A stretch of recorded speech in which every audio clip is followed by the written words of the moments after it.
World War II, think of Waterloo, where the only casualties were soldiers. World War I, some civilians, particularly in Belgium, were killed for daring to resist the Germans. But Paris was not bombed, thank goodness. Can you imagine bombing Versailles? And Germany was never invaded. That's why some Germans thought they had quit too early. And then, of course, we, as in World War II, were totally untouched. Many Europeans say, you Americans, because of your isolation, never know what it's like watching your cities burn because of bombardment. The only day we had a sense of that was September 11th, 2001, and that was 2 buildings, as bad as it was. In Europe's case, Manchester, England, Berlin, Hamburg, it was entire cities that were incinerated. In the same way in Japan. So civilian casualties were very high. There was no use of poison gas, though. As bad as Hitler was, he didn't use it, probably because he knows it'd be used against him.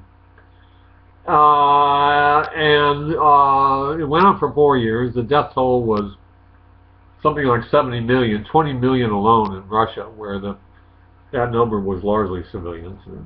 Germans just killed any Russian they saw, which is why there's not exactly a lot of love lost now between Russians and Germans, for good reason. And tank warfare, advance of weapons, World War II, whereas World War I it was machine guns, World War II was tanks, which in some cases were almost impossible to stop, particularly the German tanks, because they ran out of gas. And of course machine guns again, flamethrowers, and then, of course, aerial bombing. And one of the reasons why the United States won, with Britain's help, was air power. Germans actually never really built much of a air force, nor did the Japanese, particularly to defend themselves. We did. Again, remember that 150,000 figure. And after D-Day, the invasion of the continent, our control of the air was instrumental. My father's life was saved, or he saved others' lives, excuse me. When in the Battle of the Bulge, the city that the 101st Airborne had captured, Bastogne, was surrounded by Germans. They looked like they were going to fall, and then good weather broke out, and our air power came to be used, and that was the end of the Germans' final effort. But the real importance of World War II is what comes afterwards, and that affects us up until this day. World War I, a little screw up in the Middle East, which I'll talk about next week, and the impact on the populations.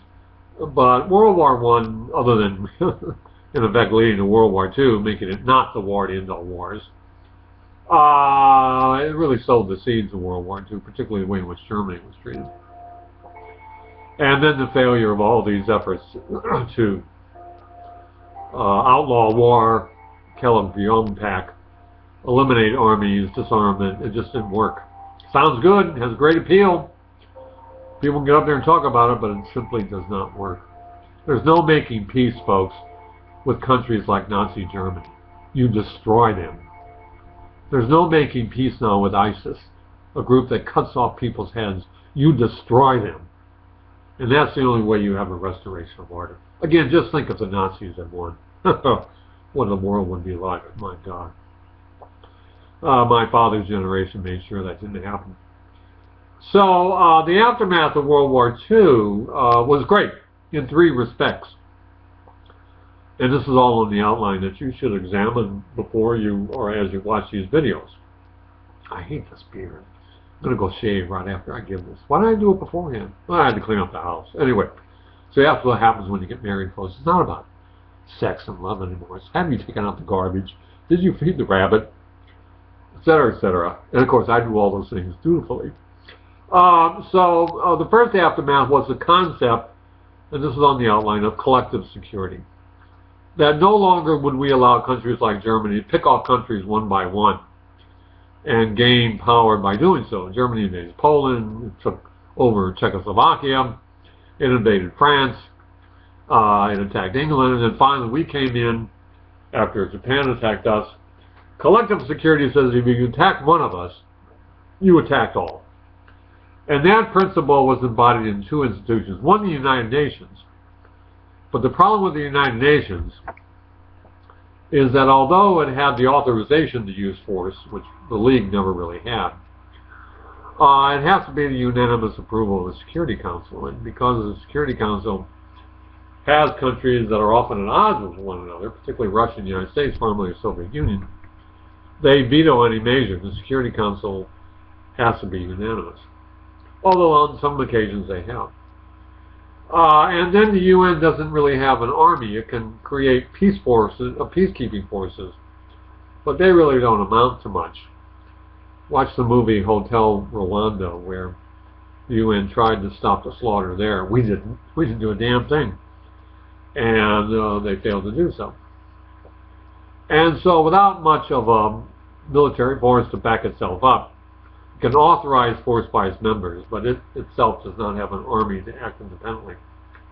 The UN is a bit of a weakling as far as dealing with international order, although it does provide a forum where countries can talk these things out before they start shooting at one another. The real example of collective security is NATO, North Atlantic Treaty Organization. The organization set up and run by the United States is now composed of many countries in Europe, including many former Soviet republics, Estonia, Latvia, and Lithuania, for example, but not the Ukraine. So we cannot invoke NATO principles to defend the Ukraine. That means that the Soviet Union, when it was in the midst of the Cold War, seen as a threat by us, which I think was real. Stalin didn't have all these huge armies in Europe for vacation. And twice the Soviets invaded countries in Eastern Europe, Hungary in 1956, Czechoslovakia in 1968, and I was there watching the tanks roll in. Very pleasant. I have a slideshow called Tanks for Breakfast about us down in the restaurant eating breakfast and a tank coming up and pointing its turret towards us. We all hit the floor. Luckily it didn't fire. Anyway, so NATO was there to really act as a unified reaction to any possible Soviet invasion. And NATO has been invoked and used in Afghanistan because we consider the attack on the World Trade Center in Washington as an act of war by people who were operating out of Afghanistan. Not the Taliban directly, but the Osama bin Laden group that the Taliban allowed to operate until we took them out. Hope you've all seen the movie Zero Dark 30. I'm in it. I'll tell you sometime. Well, not me personally. An actor plays me. All right, we'll be back again in a second. Finish this off.